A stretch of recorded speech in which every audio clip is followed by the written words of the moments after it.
روشنی کی ضرورت ہوا کرتی ہے. کیا بات ہے بھئی، بہت اچھا جملہ ہوتی ہے دیکھنے کے لیے، پہچاننے کے لیے. تو ایک واسطہ ہے، وسیلہ ہے جو روشنی ہے. اگر کسی کو پہچاننا ہے تو روشنی کا وسیلہ لینا پڑے گا. اگر دن ہے تو چاند کی، دن ہے تو سورج کی روشنی وسیلہ بنے گی، اور رات کی تاریکی ہے چاند کی روشنی وسیلہ بنے گی. اس پنڈال میں ہو تو یہ بلب کی روشنی وسیلہ بنے گی. اب رب نے کہا اے میرے حبیب میں تمہیں روشنی، میں تمہیں لائٹ بنا کر بھیج رہا ہوں. مولا لائٹ بنا کر کیوں؟ رب کہتا ہے ارے تمہاری اوقات کیا ہے کہ تم مجھے پہچانو، اس لیے میں نے اپنے حبیب کو روشنی بنا کر بھیجا. جب وہ مکے سے روشنی پھیلائے گا اس روشنی میں تمہیں پتہ لگ جائے گا تمہارا پیدا کرنے والا. کیا بات ہے بھئی، نعرہ تکبیر، نعرہ رسالت، سرکار کی آمد، آقا کی آمد، نعرہ تکبیر. کہ اس روشنی میں تمہیں پتہ لگے گا تمہارا پیدا کرنے والا کون ہے، تمہارا خالق کون ہے، تمہارا مالک کون ہے، تمہارا پروردگار کون ہے. اللہ تبارک و تعالیٰ نے جب نبی کو نور بنا کر بھیجا، روشنی بنا کر بھیجا. حضرت جابر ہے نبی کی بارگاہ میں عرض کرتے ہیں یا جابر ان اللہ تعالی، حضرت جابر عرض کرتے ہیں یا رسول اللہ یہ بتائیے اللہ تبارک و تعالیٰ نے ساری کائنات میں سب سے پہلے کسے پیدا فرمایا؟ کس نے سوال کیا؟ حضرت جابر جو نبی کے صحابی کا یا رسول اللہ سب سے پہلے کائنات میں کس شے کو پیدا کیا گیا؟ تو نبی نے ارشاد فرمایا یا جابر ان اللہ تعالی قد خلق قبل الاشیاء نور نبیک من نورہ. اے جابر، اب یہاں نکتہ آپ کے مزے کے لیے پیش کر دیتا ہوں. حضرت جابر کو پتا تھا کہ نبی پیدا کب ہوئے ہیں، پتا تھا کہ نہیں؟ نبی کے صحابی ہیں، انہیں معلوم تھا نبی پیدا کب ہوئے. لیکن جابر نے نبی سے سوال کیا کیا؟ اے میرے مولا، اے میرے آقا، اے میرے داتا، یہ بتائیں کائنات میں سب سے پہلے کس چیز کو پیدا کیا گیا؟ میں پوچھتا ہوں اے جابر جب تمہیں معلوم ہے کہ نبی کب پیدا ہوئے ہیں تو تم نے اتنا اونچا سوال کیوں کیا؟ تم نے یہ کیوں پوچھا کہ سب سے پہلے کس چیز کو پیدا کیا گیا ہے؟ حضرت جابر کہتے ہیں میں کوئی وہابی نہیں صحابی ہوں، مجھے پتا ہے نبی ظاہر میں ابھی پیدا ہوئے ہیں لیکن اصل سے اب تک کی ہر شے کو جانتے. کیا بات ہے بھئی، زندہ باد، زندہ باد. سبحان اللہ، بہت خوب. نبی سب جانتے ہیں. اللہ کے حبیب نے کہا ہے جابر اللہ تبارک و تعالیٰ نے ساری کائنات میں سب سے پہلے تیرے نبی کے نور کو اپنے نور سے پیدا فرمایا ہے. سبحان اللہ، سبحان اللہ. سب سے پہلے کون پیدا ہوا؟ نبی کا نور. سوال تھا کہ سب سے پہلے کیا پیدا ہوا؟ کا نبی کا نور. جواب تو ہو گیا لیکن آگے سنو میرے مصطفیٰ ارشاد فرماتے ہیں اے جابر جب اللہ تبارک و تعالیٰ نے چاہا کہ وہ کائنات کو پیدا کرے، جب اللہ نے چاہا کہ کائنات کو پیدا کیا جائے، پروردگار عالم نے فقسم ذلک النور اربعۃ اجزاء، پھر اس نور کے اللہ نے 4 ٹکڑے کر دیے. فخلق من الجزء الاول القلم ومن الثانی اللوح ومن الثالث العرش ثم قسم الجزء الرابع.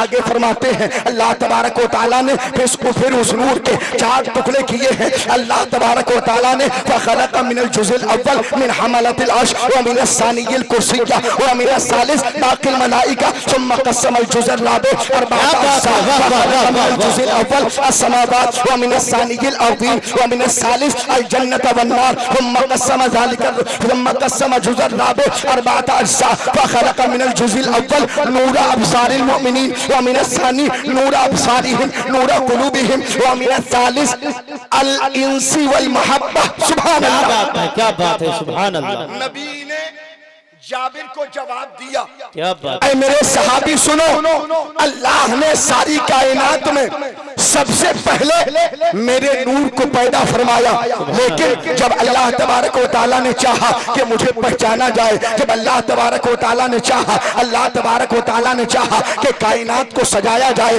پروردگار عالم نے اس نور کے 4 ٹکڑے کیے۔ کتنے؟ 4 ٹکڑے کیے۔ فَخَلَقَ مِنَ الْجُزْءِ الْأَوَّلِ الْقَلَمَ، اللہ نے ایک ٹکڑے سے قلم کو پیدا کیا۔ وَمِنَ الثَّانِيِ اللَّوْحَ، دوسرے ٹکڑے سے لوح کو پیدا کیا۔ وَمِنَ الثَّالِثِ الْعَرْشَ، تیسرے ٹکڑے سے اللہ تبارک و تعالیٰ نے عرش کو پیدا فرمایا۔ پھر وہ چوتھا ٹکڑا بچا، اللہ نے اس چوتھے ٹکڑے کے 4 ٹکڑے کیے۔ پہلے ٹکڑے سے اللہ تبارک و تعالیٰ نے فرشتوں کو پیدا کیا۔ کون سے فرشتے؟ جو عرش کو اٹھانے والے فرشتے ہوتے ہیں۔ دوسرے ٹکڑے سے اللہ نے کرسی کو پیدا کیا۔ تیسرے ٹکڑے سے اللہ تبارک و تعالیٰ نے باقی بچے ہوئے فرشتوں کو پیدا کیا۔ اب بچا چوتھا ٹکڑا، اللہ تبارک و تعالیٰ نے اس چوتھے ٹکڑے کے پھر 4 ٹکڑے کیے۔ فَخَلَقَ مِنَ الْجُزْءِ الْأَوَّلِ السَّمَاوَاتِ، پہلے ٹکڑے سے اللہ تبارک و تعالیٰ نے آسمانوں کو پیدا فرمایا۔ وَمِنَ الثَّانِيِ الْأَرْضِ، اللہ تبارک و تعالیٰ نے دوسرے ٹکڑے سے زمینوں کو پیدا فرمایا۔ وَمِنَ الثَّالِثِ الْجَنَّةَ وَالنَّارِ، تیسرے ٹکڑے سے اللہ تبارک و تعالیٰ نے جنت اور دوزخ کو پیدا فرمایا۔ پھر چوتھا ٹکڑا بچا، اللہ نے اس چوتھے ٹکڑے کے پھر 4 ٹکڑے کیے۔ پہلے ٹکڑے سے نور ابصار المؤمنین، مومنوں کے نگاہوں کے نور کو پیدا فرمایا۔ کیا بات ہے؟ دوسرے ٹکڑے سے نور قلوبہم، مومنین کے دل کے نور کو پیدا فرمایا۔ تیسرے ٹکڑے سے نور الانس والمحبہ، اللہ تبارک و تعالیٰ نے نور انس اور محبت کو پیدا فرمایا۔ بڑی لمبی حدیث ہے، لیکن اس حدیث میں ایک لفظ ذکر ہے، نور ابصار المؤمنین، مومنین کے نگاہوں کے نور کو اللہ نے پیدا فرمایا۔ جانتے ہو مومنین کے نگاہوں کا نور کیسا ہوتا ہے؟ اللہ تبارک و تعالیٰ کے حبیب کے ایک صحابی جن کا نام عمر ہے، اللہ تبارک و تعالیٰ کے حبیب کا وصال ہو چکا ہے، حضرت صدیق کا زمانہ گزر چکا ہے، زمانہ حضرت عمر فاروق کا ہے۔ حضرت عمر فاروق، فجر کی نماز کا وقت ہے، حضرت علی فرماتے ہیں میں بستر پر آرام کر رہا تھا، میں نے دیکھا کہ اچانک خواب میں پہنچ گیا ہوں۔ جب خواب میں دیکھا تو آج میں نے دیکھا مسجد نبوی میں عمر نماز نہیں پڑھا رہے ہیں بلکہ نبیوں کا سردار نماز پڑھا رہا ہے۔ کیا بات ہے بھائی، زندہ باد زندہ باد، سبحان اللہ۔ سردار مصلی امامت پر ہیں۔